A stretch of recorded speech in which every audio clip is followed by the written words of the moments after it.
Vivian looked at the man and said loudly, "He looks like he wandered in from the parking lot. This table is for donors, not delivery boys." Keanu Reeves didn't say anything. He didn't need to, because what happened next would surprise everyone and make Vivian regret speaking. Before we get into the unbelievable part of this story, tell us where you're watching from. Drop your city or state in the comments below. And if you're new here, don't forget to subscribe and hit the bell so you never miss any exciting twist. It was a beautiful night in London. The Royal Albion Grand Ballroom was shining like never before. The room had crystal chandeliers hanging from the ceiling and walls covered with dark blue silk. It looked like something out of a fairy tale. The whole place was full of beauty. Tall golden columns stood like tall trees, and a champagne fountain sparkled in the middle of the entrance. Outside, luxury cars like Bentleys, Aston Martins, and Rolls-Royces drove by, looking as smooth as silk. People got out of the cars dressed in perfect tuxedos and fancy gowns that moved gracefully with every step. It was the yearly Royal Horizon Gala, a fancy event hosted by Prince Alexander. It was a big deal, bringing together important business people, celebrities, and charity leaders. The invitation was special, printed on fancy paper, and delivered by a person just to make sure it reached the right hands. Just being at the event made people look important. Vivian had never thought twice about this before. As she stepped out of her car, cameras flashed, and the reporters greeted her like an old friend. Her long silver gown sparkled under the lights, and her cape was lined with pearls. Her blonde hair was perfectly styled. She smiled briefly for the cameras, but in her mind she was already thinking about where she would sit, who would bid the most at the auction, and who would look the best tonight. That's when she saw him. He was standing by the entrance under the big marble arch. He wasn't dressed like everyone else. He was wearing a simple black t-shirt, dark jeans, and sneakers. Sneakers? At a fancy event like this? He didn't look like he belonged at all. He just stood there waiting patiently, not trying to stand out. Vivian's heels clicked as she walked toward the guest check-in. She didn't slow down. With a small frown, she whispered to the worker holding the iPad, "Is there a side entrance for deliveries?" She smiled sweetly, the kind of smile that made people agree with her even when they didn't understand. The worker blinked and said, "Sorry, ma'am." Vivian pointed to the man in the black t-shirt and said, "He's clearly not here for the event." Before the worker could say anything, the man's invitation beeped as it was scanned. "Valid. Approved. Priority access." "Thank you," he said softly and walked past the rope to enter. Vivian's smile faded. She whispered, "Excuse me, who is that?" "He's on the royal guest list," the worker replied casually. Vivian didn't say anything more. She just turned and walked into the ballroom, the train of her gown flowing behind her like a curtain closing on something she didn't like. Inside, the room was warm and golden lights filled the space. The orchestra was playing, and Vivian walked toward the VIP tables near the stage. A butler bowed to her and pointed to her seat. And there, sitting calmly at the table, was the man in the t-shirt, drinking water like he belonged. He nodded politely when he saw Vivian, but she froze, feeling strange for the first time in a long time. At the table, the silverware shone brightly, and a beautiful centerpiece of white orchids looked freshly flown in from Japan. Vivian walked toward her seat, her gown sweeping the floor like a queen entering her court. But when she reached the table, she stopped. The man was sitting beside her. The one in the black t-shirt. He sat calmly, sipping his water like it was no big deal. No fancy tuxedo, no designer clothes, just plain clothes, plain posture, and a calm presence. Vivian looked down at her place card, but there was no name on it, just a gold trim with the word, "Guest." She frowned and said, "I didn't know they had seating staff at the main table now." The man looked up calmly and replied, "I was invited." Vivian forced a smile. "Oh, I'm sure you were. I just didn't expect the dress code to change this much." He didn't respond. He didn't look embarrassed or try to explain himself. He just went back to reading the wine menu like she wasn't even there. Vivian's smile turned sharper. "You know, it used to mean something to sit at this table," she said, lifting her champagne glass. "Now, I suppose it just means you replied quickly enough." The man looked up at her for a moment and then calmly said, "Maybe it still means something, just not to the same people." Vivian blinked. She didn't know if she was surprised by what he said or how calmly he said it. She adjusted her diamond cuff and leaned closer, speaking low enough for others to hear but still trying to sound polite. "Look, I'm not judging, but I just think some things still matter, like manners and presentation. After all, this isn't a pub quiz night in Shoreditch." Still, the man didn't react. He didn't even smile. Vivian couldn't believe it. She was used to being the center of attention, using her words and looks to control the room. But this man, he wasn't playing by her rules. He didn't shrink or apologize. He just stayed calm. And that made Vivian angry. Before we continue, let us know you're still here by dropping a 3 in the comments. The second course had barely arrived when Vivian decided she'd had enough. Across the table, Baron Langley was talking about some boring story from a vineyard in France. Vivian laughed politely and then looked at the man beside her, still sitting there, quiet in his black t-shirt. It almost felt like he was doing it on purpose just to make her mad.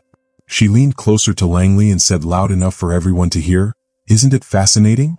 How little effort is becoming fashionable now. You could show up in gym clothes and still be called authentic." Langley, already tipsy from his drinks, laughed and said, "It's the era of dressing down to be taken seriously. They call it strategic humility." Vivian smiled, her eyes still on the man. "Ah, yes, I do love strategy. Though I always thought humility came with manners." The man didn't react. He just kept eating, slowly and carefully, not bothered by her words at all. Vivian's fork made a soft sound as it hit her plate. "Would you like me to ask the kitchen if they have a spare jacket?" she asked, her voice sharp like a knife. "Something more appropriate?" The man looked up and held her gaze for a moment, then took a sip of water, still not saying a word. His silence was maddening. Around them, other guests started to exchange confused glances. Lord Edmund raised an eyebrow and leaned toward Vivian. "Friend of yours?" he asked, looking at the man sitting next to her. Vivian smirked. "Oh no, but apparently being mysterious is in style again," she replied, her voice dripping with sarcasm. Someone from across the table, a man with glasses, whispered, "Is he someone we should recognize?" Vivian tilted her head slightly and looked at the man with a small, almost triumphant smile. "I doubt it," she said. "If he were important, he wouldn't be hiding behind silence." The man next to her didn't say a word. He didn't try to defend himself. He didn't even look at her. He just stayed silent, and that made Vivian even more frustrated. "Well," Vivian continued, acting like she was putting on a show, "whoever made the seating chart must have had a sense of humor. Or maybe they were wearing a blindfold." A few people at the table laughed politely, but no one actually thought it was funny. One woman quickly looked down at her plate. Another sipped her drink a little too fast, but no one stopped her. No one asked any questions. Vivian, who was well known for controlling every situation, was used to making people laugh. But tonight something was different. The man next to her wasn't playing along. He wasn't reacting to anything she said. He was just watching her in silence, and that silence started to make Vivian feel uncomfortable. Then, the lights in the ballroom dimmed a little as the auctioneer stepped up to the stage. The room grew quiet. People stopped eating and drinking. Vivian leaned back in her chair, her posture stiff and perfect. Her eyes were half-lidded as if she was bored. She had seen this kind of event many times before. Donors pretending to compete only to drop out with fake grace. It was all just a show and she had grown tired of it. The auctioneer began his speech. "The first item is a signed first edition of Wuthering Heights. The starting bid is £10,000. The banker's wife, sitting just 2 seats away, raised her paddle. Lord Edmund followed, raising his own paddle as well. Then, something completely unexpected happened. Vivian noticed the man in the t-shirt. He raised his paddle too. He wasn't making a big deal out of it, just raising it quietly. Vivian turned to look at him so fast that her earring almost spun off. "Oh," she said loudly, making sure others heard her. "How bold of you." The man didn't say anything in reply. He just kept his eyes on the auctioneer. The auctioneer acknowledged the bid and continued, but Vivian wasn't finished. The amount climbed higher, reaching £90,000, then £95,000. The man in the t-shirt raised his paddle again. Vivian couldn't help herself. She let out a soft, sarcastic laugh. "I must say this is admirable. Or maybe ambitious is the better word," she said, looking around the table as if waiting for someone to laugh with her. Someone nearby chuckled, and Vivian caught their eye, feeling emboldened. "One must love a man with dreams bigger than his wallet," she added, making sure everyone could hear. But the man in the t-shirt didn't respond. He didn't laugh. He didn't even flinch. His hand stayed calmly on the paddle, his eyes focused on the stage. The room was beginning to notice just a little, and that made Vivian feel more confident. She decided to push even harder. "Do let me know if you'll need help covering the final payment," she said, her voice sweet as honey. "Or we could start a little fundraiser just for you. I hear a donation box in your name would look lovely with the decor." A few people chuckled awkwardly, but not everyone laughed. The man across from Vivian shifted uncomfortably in his seat. The woman to her right reached for her drink too quickly. Someone else coughed. But the man in the t-shirt didn't move. He didn't react. He just calmly raised his paddle again, this time for 100,000 pounds. The auctioneer's gavel came down with a sharp, satisfying clap. Sold. The applause was polite but brief. Vivian leaned toward the man in the t-shirt. Her voice dropped low, almost venomous. I do hope they accept payments in monthly installments this time, she said, smiling sweetly.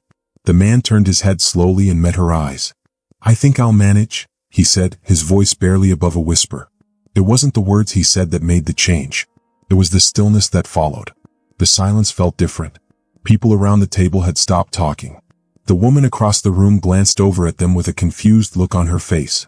Lord Edmund blinked, like he had just remembered something important but couldn't place it. Vivian suddenly realized that the room wasn't looking at her in the way she was used to. For the first time that evening she felt eyes on her, but it was for the wrong reason. She quickly smiled again, picked up her champagne glass and took a sip, trying to ignore the unease that was creeping up on her. She still believed, foolishly, that she had won the battle for attention. But something was changing and it made her uncomfortable. A moment later, Vivian waved over a passing waiter, her voice as sweet and polished as always. Be a dear, she said, and asked the event coordinator to stop by.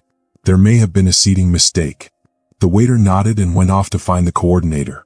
The man in the t-shirt, however, was folding his bidding card and tucking it into his jacket pocket. Vivian noted that he wasn't wearing a jacket, which made her think that he probably didn't own one. She turned toward him, speaking like they were old friends. Don't misunderstand me, she said, her voice sweet as sugar. I admire your confidence, but you must see how this looks. He raised an eyebrow and looked at her. Like what? He asked. Vivian thought for a second, then replied, like someone wandered into a fancy room with muddy boots. There was a short pause, a cold silence. He didn't answer. He didn't need to. A woman across the table cleared her throat. Someone else looked away. Vivian noticed but didn't care. They weren't disagreeing with her.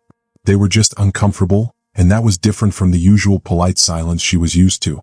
A few moments later, the event coordinator arrived, looking nervous and way too fancy in his suit. Vivian smiled at him, like she always did when she wanted to charm someone. Darling, there may have been a minor confusion, she said, giving him a perfect smile. This gentleman here doesn't seem to have a place card. I just want to make sure he's in the right seat. The coordinator looked at his clipboard quickly, his fingers moving too fast. Ma'am, I'm afraid I can't tell you about the seating arrangements, but he's exactly where he's meant to be, he said, his voice a little shaky. Vivian's smile didn't change, but her eyes turned cold. Of course, forgive me, she said, her voice like porcelain, fragile and breakable. The coordinator bowed and quickly walked away. Vivian turned back to her drink, the glass making a soft clink against her ring. Protocol is dying, isn't it? She murmured to no one in particular. Then, with slow and careful movements, Vivian opened her clutch and typed something into her phone. She sent a quick, coded message to one of her assistants at the foundation. She wouldn't ask for the man to be removed from the event, but she'd suggest a shift in seating, just for the sake of appearances. Across the table, Lord Edmund glanced at Vivian, then at the man beside her, then quickly looked away. The silence around the table grew heavier, thicker. A moment later, the waiter returned, but this time he wasn't holding champagne. He had a folded piece of paper in his hand. He leaned down and whispered something to Vivian, slipping the note into her hand. Vivian opened the note. It said in neat typeface, "Please stop. He's the owner." Vivian's heart skipped a beat. She suddenly felt very hot. She felt like the room was spinning. She quickly folded the note, keeping her face calm. Inside, though, her mind was racing. The owner? Of what? Of the painting? The auction itself? The entire event? She looked at the man again. He hadn't moved. He was finishing his glass of water, his hand resting lightly on the table. Maybe he had seen the note. Or maybe he didn't care. He was calm, completely calm, and that made Vivian feel even more uneasy. She felt the heat rising to her cheeks as she realized she wasn't in control anymore. For the first time all night, Vivian was unsure of where she belonged. The lights in the ballroom dimmed once again, this time with a clear purpose. The orchestra's music faded out, leaving only a soft, delicate silence that wrapped around the room. At the far end of the ballroom, a spotlight flickered, then settled perfectly on the grand staircase. As if on cue, a gentle gasp rose from the guests, the sound floating through the crowd like falling silk. Prince Alexander appeared at the top of the stairs, dressed impeccably in a midnight blue tuxedo. He looked calm and poised, every movement smooth and graceful, as though he were floating down the steps. The crowd became suddenly still, hushed. The most important guests, even the ones who were used to commanding attention, stopped talking. Forks were set down, conversations halted, and champagne glasses froze mid-air. Vivian straightened in her seat, her heart racing. This was her moment, the moment she had been waiting for. It was her time to shine again, to reclaim her position as the epitome of grace, composure, and legacy. She had worked so hard for this. She had carefully crafted her reputation, making sure every appearance, every word, and every smile was just right. And now the prince was about to speak. Prince Alexander stepped onto the stage, took the microphone, and flashed a smile that lit up the room. "Ladies and gentlemen," he said, his voice smooth and commanding, "thank you for being here tonight. Your generosity, your continued support, and your presence mean the world, not only to this foundation but to every life it touches." A soft round of applause rippled through the room, and Vivian folded her hands neatly on the table, waiting for the moment when the prince would recognize the major contributors to the foundation. This was where she would nod, acknowledge the praise, and let the world know she had been part of something incredible. The prince continued, "Tonight, we have raised over £7 million, a milestone we didn't expect to reach so soon." The applause grew louder, and Vivian allowed herself a small, serene smile. She felt the familiar warmth of pride spreading through her chest. But just as she was ready to relax, the prince's tone shifted. It was softer now, and there was something deeper in his voice. He paused, allowing the silence to fill the room. "Much of this success," he continued, "is due to one guest. A guest who asked for no recognition, no spotlight, and no title. Someone who believes in quiet giving, in making a long-lasting impact, and in using their influence not to impress, but to protect." A hush fell over the room. Vivian's smile faded just slightly. She felt the weight of his words, the shift in the atmosphere. The prince's voice grew even softer, almost reverent. "This person came here tonight not as a celebrity, not as an icon, and not even as a name in the program. He came simply as a friend, a partner, and, unbeknownst to many of you, the new co-owner of the Royal Horizon Foundation." Vivian blinked, her heart stopped. She couldn't breathe. The world around her seemed to blur, and her thoughts raced. Oh, it couldn't be. She couldn't believe it. The prince smiled again and turned to the room. "Please join me in recognizing someone who has changed thousands of lives, built schools in Kenya, rebuilt medical centers in Cambodia, and quietly transformed how we think about philanthropy in the modern world."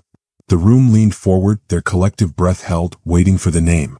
Vivian's hands gripped the edge of the table as the spotlight turned in his direction. And there he was, the man in the black t-shirt. Keanu Reeves. Vivian's chest tightened. She couldn't look away.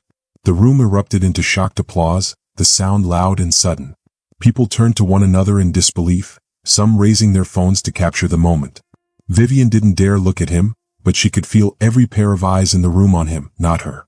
Keanu stood, nodding politely to the prince, who had descended from the stage to greet him. The two men shook hands, smiling at each other as though this moment had been a long time coming. "Thank you for being here, Keanu," the prince said warmly. Keanu didn't look at Vivian, didn't need to. He simply nodded at the prince and said something quietly. Then he offered a smile that was small but unmistakably kind, the kind of smile that didn't need to say anything because it already said everything. Vivian sat frozen, her body stiff, her face locked in place. Inside, however, everything was shattering. It was like a slow, quiet break, something cracking deep inside her chest. She could feel the applause crashing around her like waves against a stone, louder than it should have been, sharper, more sustained. Every polite clap felt like thunder inside her heart. Keanu stood in the soft glow of the spotlight, exchanging a few words with the prince. The two of them shook hands again, and Vivian sat still, not moving. The room had shifted, tilted in his favor. The energy was no longer with her, it was with him. Vivian didn't dare glance around, but she didn't need to. She could feel it. The subtle, almost invisible way people were turning away from her, pretending not to look but clearly doing so. Lord Edmund cleared his throat. The Swiss banker reached for his wine but missed the stem of the glass by just a fraction. A young woman 2 seats away from Vivian looked down at her phone and let out a tiny gasp, barely audible. Vivian didn't blink. She didn't react. Her gaze remained fixed on the white linen tablecloth in front of her, on the delicate curve of her champagne flute, anywhere but at him. She tried to take a breath, but it caught in her throat, dry and wrong. The words from that folded note replayed in her mind like a curse. Please stop. He's the owner. She had mocked him. She had belittled him.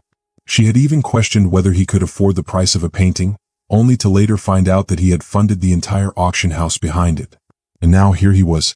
His name was announced by royalty, applauded by the elite, while her name was not even whispered. Her reputation, carefully built over decades, felt fragile, thinner than the wine in her glass. She glanced at him. Keanu had returned to his seat, still calm, still silent.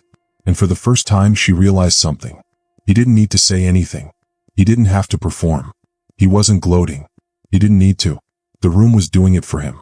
He simply let the world speak for him. Vivian's fingers trembled slightly as they rested on her lap. She gripped her clutch so tightly that the leather creaked. The applause faded now and the room settled, but something had changed. The air felt colder, heavier. People who used to pay attention to her, like Lord Edmund who had once relied on her, were now laughing with someone else. The Countess Bellamy, who had once eagerly listened to Vivian's clever remarks, now only offered a thin smile before turning to talk about the flowers on the table. No one said Keanu's name. No one mentioned the man in the black t-shirt. And yet, his presence hung in the air like dust, impossible to see but impossible to ignore. Vivian reached for her phone, more out of habit than need. Her messages were filled with questions, each one asking the same thing without saying it directly. What happened? She didn't respond. When she looked up again, a photographer across the room was adjusting his lens. But the camera wasn't pointed at her. It was aimed at the opposite end of the table, where Keanu now stood, talking quietly to the prince. His posture was relaxed. His face, soft and calm under the chandelier's glow, was lit by the soft light as if he were at peace. Vivian realized, with an aching clarity, that she was no longer the center of attention. No one was following her every move. The cameras weren't looking at her. The photographers weren't flashing their lights at her. She had spent her whole life striving to be noticed, to be the most important person in the room. But tonight, for the first time, she was just a woman in a silver gown, sitting very still while the room turned its attention to someone else. Vivian stayed seated long after the applause had faded, long after Keanu had returned to his seat, still quiet, still relaxed. She smiled when necessary, sipped her champagne, nodded at jokes she didn't hear, and answered questions no one had asked. It was all automatic now, grace woven from instinct and pride. But deep beneath the surface, panic bloomed. Not the kind of panic that made you gasp or scream, but the kind that made the walls feel too far away, the chair too small, and the room too bright. She leaned toward the woman beside her, someone from an arts committee in Vienna whom she barely remembered meeting. Quite a reveal, wasn't it? Vivian said lightly, trying to keep her voice steady.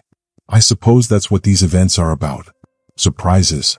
The woman smiled at her, but it was the kind of smile people give when a stranger makes small talk in an elevator. Vivian tried again, shifting toward the other side of the table. Do you know if Keanu's involved with other foundations? He certainly made an entrance tonight. Lord Edmund only nodded vaguely, as though Vivian's voice had become background noise, something people could tune out. She felt it then, not judgment, not outrage, but something worse, dismissal.